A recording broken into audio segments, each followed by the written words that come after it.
Sejam bem-vindos a mais um vídeo. Nesse vídeo aqui nós vamos desmistificar a famosa história do Lua Pálida. Se você não tem muita ideia do que é, eu explico daqui a pouquinho.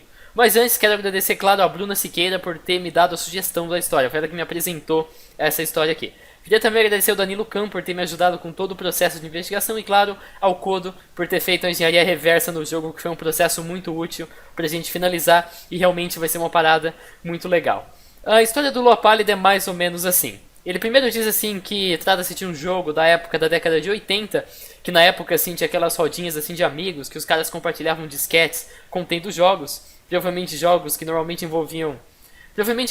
envolviam a linha de comando, alguma coisa assim muito simples, porque claro, é a década de 80, por exemplo, Zork e Lurking Horror, você pode pesquisar sobre para ter uma noção do que é. Em determinado momento ele diz que um jogo chamado Lua Pálida era distribuído na área de São Francisco, naquela Bahia, mais ou menos naquela região.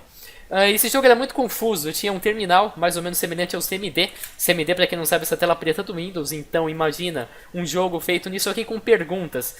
Por exemplo, você está numa sala, tem ouro ao fundo, qual o comando? Eram coisas desse estilo que o jogo pedia. Isso muita gente não tinha a mínima ideia do que fazer. E se você digitasse uma escolha errada, por exemplo, colocar, sei lá, Norte ao invés de Sul, porque ele pedia comandos, o jogo simplesmente travava e você tinha que reiniciar o computador, porque não tinha nenhuma outra forma. Até que um cara chamado Kevin Michael, depois de 5 horas, conseguiu progredir no jogo e chegou numa fase que, depois de mandar mais alguns comandos, a maioria deles envolvendo os pontos cardeais e usar ouro, uma corda e uma pá, eram as informações do jogo, você exibia as coordenadas. Na verdade, exibia números que depois ele entendeu como coordenadas geográficas, e são esses aqui: 40, 24, 24, 8 e 121, 44, 24. Essas coordenadas o cara foi pesquisar, olhou no mapa, porque na época não tinha o Google Earth, e chegou numa floresta próxima a um lugar chamado Parque Vulcânico Lassen. Por alguma razão o cara decidiu ir pra lá no dia seguinte levando um mapa e uma bússola, conforme dizia no jogo. E chegando lá ele tropeçou num monte de terra e decidiu cavar achando que ia ter um tesouro enterrado, por exemplo, mas infelizmente eu vou acabar com suspense porque já está escrito aqui, ele encontrou uma cabeça em início de decomposição que era de uma garota loira. Ele chamou a polícia, claro, é meio evidente que o cara ia fazer isso. E quando as autoridades chegaram lá, descobriram que a menina na verdade tinha 11 anos, chamava-se Karen Paulsen, e que ela tinha desaparecido há um ano atrás, nunca encontraram o resto do corpo e muito menos quem programou esse jogo. Ao menos isso é a versão da história e é o que tem nesse site aqui, o arquivo. Você pode acessar e dar uma lida melhor naquele passa em português. O nosso vídeo vai ser dividido em 3 frentes.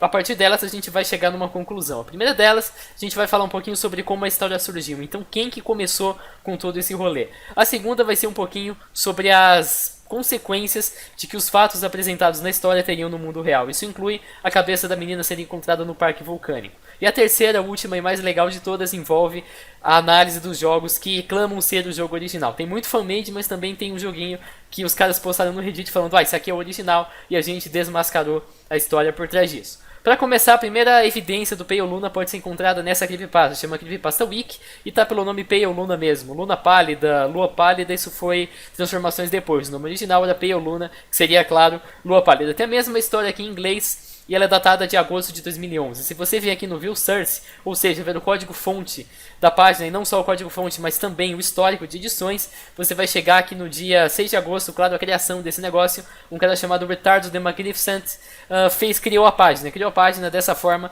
com esse texto aqui. Na última década, lá, aquela mesma paradinha que vocês viram lá atrás. Esse Retardo the Magnificent, como já disse, foi o cara responsável por criar a primeira versão da história. Ele é um membro bem conhecido aqui dessa wiki. Inclusive ele foi exibido também na investigação do DT. Ele também era autor de alguma das histórias. Ele é um cara assim muito fanático por creepypastas, por jogos, por todas essas paradas. Ele tem 1390 posts arquivados, posts armazenados aqui nessa parada de creepypasta, então ele é um membro muito conhecido. Inclusive tem 2 canais do YouTube. Outra informação legal que a gente pode achar é que esse cara inclusive fez um artigo dizendo sobre a experiência dele com creepypastas envolvendo videogames. Então ele diz aqui que a ideia de trabalhar com videogames é uma coisa muito da hora para você fazer uma creepypasta, porque é um tema assim, digamos que foge do clichê, ao menos foge do clichê da época, agora já está muito mais do que conhecido. Isso aqui envolve outras 3 outras creepypastas que ele disse assim como referências que ele toma para trabalhar com as criações dele. Esse JFK, que se eu não me engano envolve Skyrim, o Being Drowned, que é aquele que passa do Zelda, e o Polybius, que também é uma paradinha de um jogo arcade antigo. E ele tem aqui inclusive um modelo assim para você começar uma historinha envolvendo creepypasta de videogame. Então essa vai ser a primeira informação, guarde ela, que o cara que escreveu essa parada é sim interessado em videogame. Por outra razão, se você pesquisar um pouquinho mais, vai encontrar já as versões Luna Pálida em espanhol, que inclusive esse aqui é de um site em espanhol. Só que esse site é de 2012, um bom tempo depois, e a criação da creepypasta é atribuída por um cara chamado Kai Simpson. No entanto, a gente pesquisou bastante sobre o Kai Simpson e não tem evidência alguma de que o Kai Simpson seja o próprio criador da creepypasta. Então, provavelmente, algum site em espanhol fez a tradução, deu o nome do cara errado e com isso ficou. Inclusive, muitos remakes depois acreditam a história da creepypasta para o Kai Simpson, mas não tem nada a ver. Falar um pouquinho agora sobre a localização na qual o corpo foi encontrado. Seria isso aqui, 4024, assim por diante. No entanto, o cara que colocou isso aqui desconsiderou totalmente a notação tradicional de minutos, graus, minutos e segundos. Então, para isso a gente tem que fazer a conversão para poder chegar nas coordenadas originais. 40, 14, 32.9 e 121, 26, 32.6. Como ele afirma que foi nos Estados Unidos, um pouco de conhecimento básico de geografia te permite deduzir que os Estados Unidos fica na parte norte do globo e pro oeste. Então, portanto, as coordenadas são norte e oeste. Pegando isso aqui, tacando no Google Maps mesmo, você vai encontrar um ponto chamado Peoluna Karen Paulsen, que está um pouquinho para lá. No caso, a localização exata que o cara afirma está aqui, e alguém marcou esse ponto aqui da Karen Paulsen como sendo um destino turístico aberto 24 horas. Mas isso aqui foi simplesmente algum fã que decidiu colocar, não tem absolutamente nada a ver com a creepypasta original. E, evidentemente, isso aqui trata-se de um parque nacional, um parque vulcânico, alguma coisa do gênero. Inclusive, tirando um pouquinho de zoom, você vai encontrar a Butt Mountain, que seria a montanha da bunda. É um nome até um tanto estranho, mas o nome tá aí, não posso fazer nada. E também, subindo um pouquinho mais, em algum lugar por aqui, você vai encontrar o nome do parque nacional, que é o mesmo nome do parque nacional referido onde a cabeça lá teoricamente tinha sido encontrada. Por mais que no Google Maps não tá aparecendo, no Google Earth aqui ele aparece bem melhor. Ele tá mais ou menos nessa região aqui. Nesse caso aqui, Lassen Park, esse aqui é o parque assim propriamente dito, e descendo mais um pouquinho, a alguns quilômetros para baixo, você vai chegar no lugar onde a cabeça teria sido encontrada. Vamos fazer uma análise assim bem por cima do lugar onde a cabeça supostamente foi encontrada. Aqui a gente tem uma rodovia que passa aqui embaixo, então aparentemente uma rodovia assim um pouco mais movimentada. Aqui a gente tem algumas trilhas nessa região, dá para perceber o relevo. E o mais legal de tudo é que nesse ponto aqui não dá pra ver, mas aqui onde eu tô passando o mouse tem o que aparenta ser uma estrada. Como que eu tenho certeza de que isso é uma estrada? E melhor ainda, de que na época na qual essas coisas aconteceram, tinha uma estrada passando ali. O Google Earth fornece o recurso de vista histórica, inclusive a gente usou lá na investigação do El Oro, aquele lago em formato de lua crescente na Argentina. E aqui a gente pode tanto colocar para 2014 quanto para 93, que seriam assim poucos anos depois do suposto acontecimento. E aqui dá para ver bem delimitado agora que tem uma estrada do lado do ponto. Ou seja, se alguém esconder uma cabeça ali, esse lugar foi bastante movimentado. Seria praticamente impossível de esconder uma cabeça, o cara achar, ficar por isso mesmo e beleza, ninguém mais ficou sabendo de nada. Ninguém na região ficou sabendo de nada, porque era já nessa época um ponto bem turístico. Dá para perceber pela quantidade de gente, quantidade de estradas que tinham nessa região. Baseando na lógica aqui que a gente fez, pesquisa por notícias, algumas palavras-chave que a gente usou para chegar em possíveis notícias que mostrassem essa ocorrência. Por exemplo, o Parque Nacional Lassen, assassinato, Kevin Michael, que foi o nome do cara que estava na creepypasta, Found Dead, que seria encontrado morto, garota de 11 anos, Karen Paulsen, desaparecimento, corpo encontrado, cadáver encontrado, cabeça encontrada, década de 90, década de 80, coordenadas do jogo, San Diego, departamento de polícia, no caso, é do lugar em volta ali. Inclusive essa cidade, se você medir, está a uns 300 quilômetros de São Francisco, essa região, e seria essa área assim que o departamento de polícia da região teria informado. Então a gente fez a pesquisa e a única pessoa que a gente já encontrou morta, que já foi encontrada morta nesse parque nacional, foi um garoto de, se eu não me engano, 9 ou 11 anos, que estava apanhando no corrimão, despencou, caiu lá embaixo e infelizmente morreu. Essa é a história. Fazendo essa pesquisa, simplesmente aqui, Lassen National Park Body Found, seria a pesquisa mais genérica possível, a gente não encontrou nada relacionado. Esse garoto de 11 anos foi num parque, mas foi na Austrália, então não tem relação alguma com o que a gente procura. Outras notícias que a gente encontrou, esse aqui é da criança que caiu lá no Parque Nacional, isso aqui também é da criança que agora a família dele estava atrás de uma indenização, inclusive esse jornal, Los Angeles Times, tem bastante informação, mas não tem absolutamente nada sobre nenhuma cabeça encontrada no tal parque nacional. Isso aqui corresponde a um corpo que foi encontrado no chamado Norman Park, que na verdade é um campo de golfe, então sem relação alguma. Um cara chamado Jonas, que foi sentenciado a 50 anos de prisão por assassinar um cara chamado Zachary Paulsen, de 21 anos, então também não tem relação alguma. Uma outra notícia aqui de uma Karen Paulsen, essa garota aqui, perguntando se uma outra garota estava desaparecida, que se eu não me engano é essa da foto. E por fim, um outro cara perguntando de parques nacionais que seriam legais para levar uma garota de 11 anos que adora caminhadas e parques nacionais. Aí o cara indica o Parque Nacional de Lhasa. Mas essa garota não foi encontrada morta, não tem absolutamente nada a ver. Então, segunda informação, não tem notícia alguma, não tem evidência alguma de que alguém já foi encontrado morto nesse parque. Então provavelmente se trata de uma creepypasta. Agora vamos considerar a última opção. A gente primeiro tinha imaginado quem fez a história, depois a gente considerou a possibilidade da história ser baseada num fato real, e agora a gente vai considerar a possibilidade do jogo existir. Então ninguém foi encontrado morto, porém alguém criou esse jogo na época de 80 e esse jogo ficou famoso. Como eu disse, muitos dos jogos que a gente encontra aqui foram feitos baseados na creepypasta. Então esse aqui, por exemplo, já diz claramente que é apenas um fangame, então não tem relação alguma com o jogo original e nem tem por que a gente fazer engenharia reversa num jogo que não tem pretensão alguma de ser o que a gente procura. Isso aqui também seria um Payoluna em Flash. Claro, não tinha Flash na época, então também é evidente que não é o próprio Payoluna. Até que a gente encontrou um cara no Reddit que no dia 6 de janeiro postou dizendo que ele encontrou uma cópia física do Payoluna. Ele diz que ele não diz exatamente onde ele mora, que ele encontrou uma caixinha com vários disquetes de jogos antigos. Lá no meio tinha o disquete do Luna Pálida, então ele falou, porra, eu conheço esse jogo. Aí ele comprou a caixinha toda, chegou em casa, colocou no computador, descobriu que se tratava do próprio jogo. No caso, é um jogo feito em DOS, totalmente jogável, que tem as mesmas aparências do Luna Pálido original. Inclusive para provar, né, que ele encontrou essa parada mesmo, ele deixa essa foto aqui, que você tem um disquete, notem que não tem nada escrito no disquete aqui, e ele inclusive tem a etiqueta Payoluna, bem feita em casa mesmo, alguém escreveu ali, e ele colocou isso aqui, que é o usuário dele do Reddit, para provar que ele não pegou de lugar algum. E tem aqui, Edit Download Link, clicando aqui você pode fazer download do jogo original, tá com o payoluna.zip, correção, do jogo que o cara pretende ser o jogo original.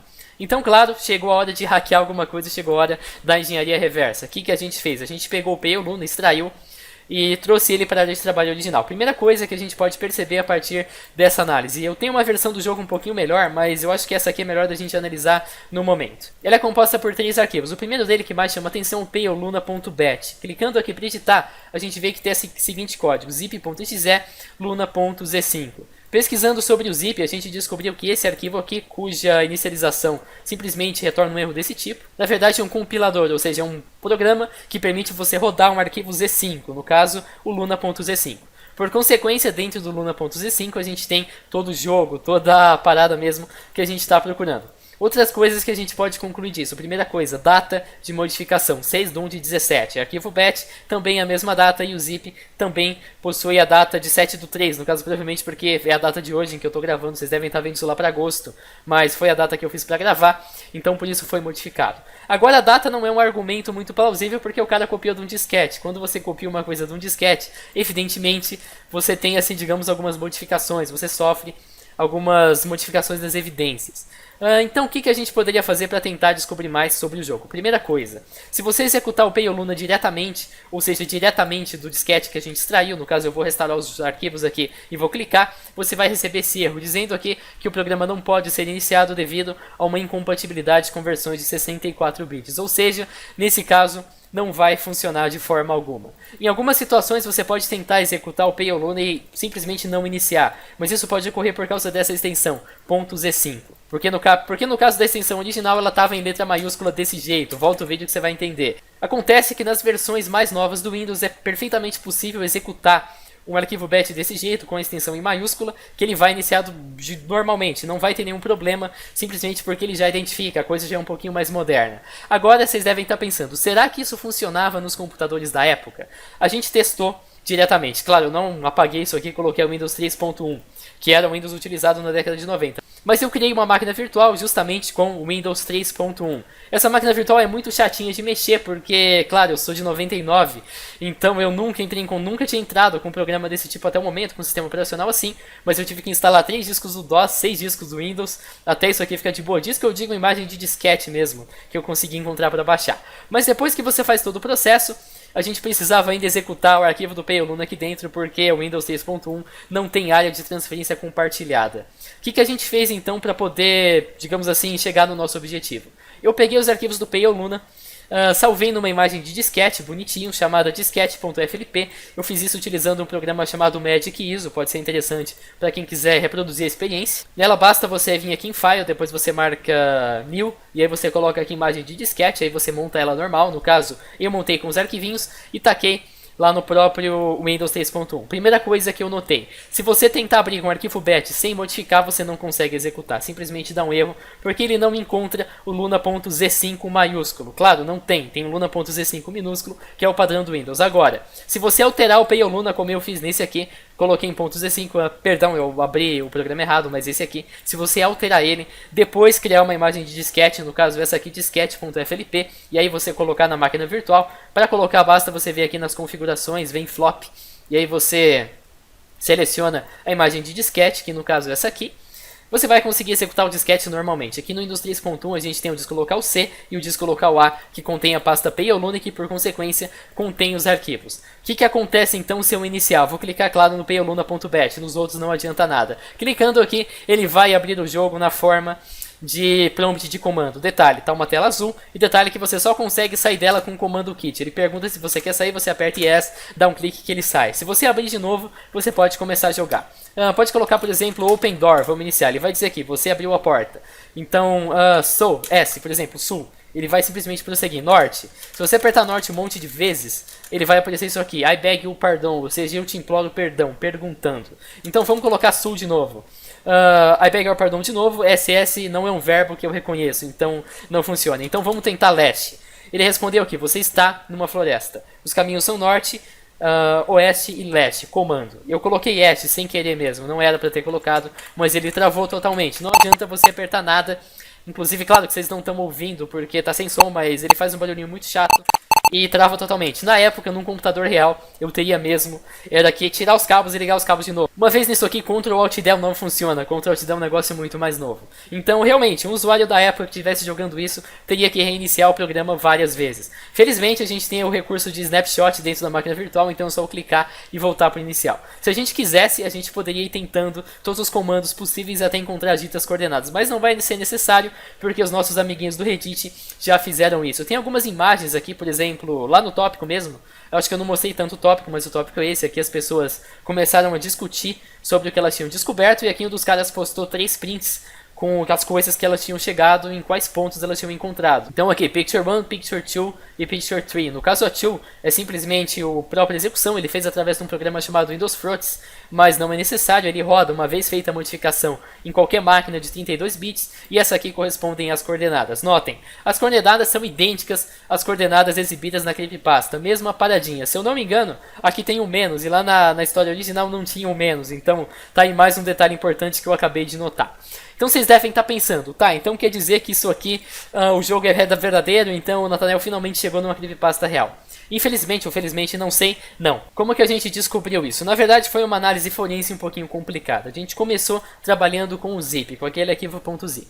Clicando aqui em Extract Strings e fazendo uma pesquisa que eu não vou fazer, porque eu sei qual é a string, se você pesquisar por Mark, você vai encontrar essa informação aqui, Zip, a Infocom Storify Interpreter, versão 2.0 por Mark Howell. Se você pesquisar um pouquinho sobre Mark Howell, você vai chegar nesse site, na qual tem aqui alguns arquivos mais ou menos da mesma época, alguns compiladores para jogos. Se você pesquisar pelo Zip, ou então simplesmente por Mark Howell, você vai chegar aqui na própria versão zip, vai perceber a partir daqui que ela é datada de 18 de novembro de 1993. Então essa história, esse compilador foi feito em 93. Se a história se passa nos anos 80, a gente já afirma que o jogo é falso, mas a gente não tem certeza disso, então não é uma evidência plausível. Vamos avançar um pouquinho mais. Felizmente existe um programa chamado ZTools que permite você fazer uma análise quase forense desses joguinhos. Então a gente baixou o ZTools, tá o link para download lá no PDF para quem se interessar. Colocou aqui na pasta do PayOLuna, vou abrir o ZTools, e colocou no ZTools o Luna.z5, que é o que a gente vai trabalhar. Botão direito, abrir janela de comando aqui, então você dá um infodump, é a primeira informação, e você pode colocar Luna.z5 desse jeito aqui. Aperta um Enter e algumas informações vão aparecer na tela. Como que eu lido com isso? Na verdade, a informação que aparece aqui é o mais legal de tudo. Vamos começar pelo menos legal. A primeira delas, Infocom Version 6.3. Fazendo uma pesquisa sobre a versão 6.3 da Infocom, a partir desse link aqui, você vai descobrir que a versão 6 foi lançada apenas em 1996. Então, nos anos 80 a gente passou para 93 e depois passou para 96. Ou seja, a coisa já está ficando um pouquinho estranha. O mais estranho de tudo é essa informação aqui. Número de serial. 170104. O que tem de tão estranho nisso? Com alguma pesquisa, isso foi o Kodo que percebeu, os números de seriais têm uma relação com a data nas quais eles foram produzidos. Pode comparar com isso aqui. Por exemplo, esse joguinho aqui, o Anoi.Z5 é do dia 28 de agosto de 99. O serial dele é 290127. Então provavelmente indica dia 27 de janeiro de 99 não está assim tão idêntico, mas beleza. 27 de agosto de 2006, 06 25 08. Então 25 de agosto de 2006 foi o dia que o jogo foi compilado originalmente, foi lançado 2 dias depois. Esse Apásia também, mesma coisa, 27 de abril de 2015, 15 04 26, então um dia antes também. O que isso aqui conclui? 17 01 04, dia 4 de janeiro de 2017, exatamente 2 dias antes do cara postar o jogo no Reddit. Ou seja, esse jogo não foi compilado nos anos 80, não foi compilado nos anos 90 e nem nos anos 2000.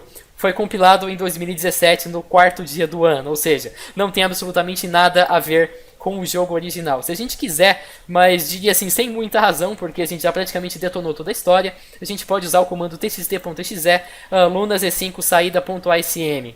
Isso vai nos levar para o código fonte do próprio joguinho, então é perfeitamente possível decompilar ele inteiro. O Kodo já fez isso pra gente, o link inclusive que tá aí é o link do Kodo. E como o link do GitHub é um pouquinho pesado, eu vou abrir por aqui mesmo a editar.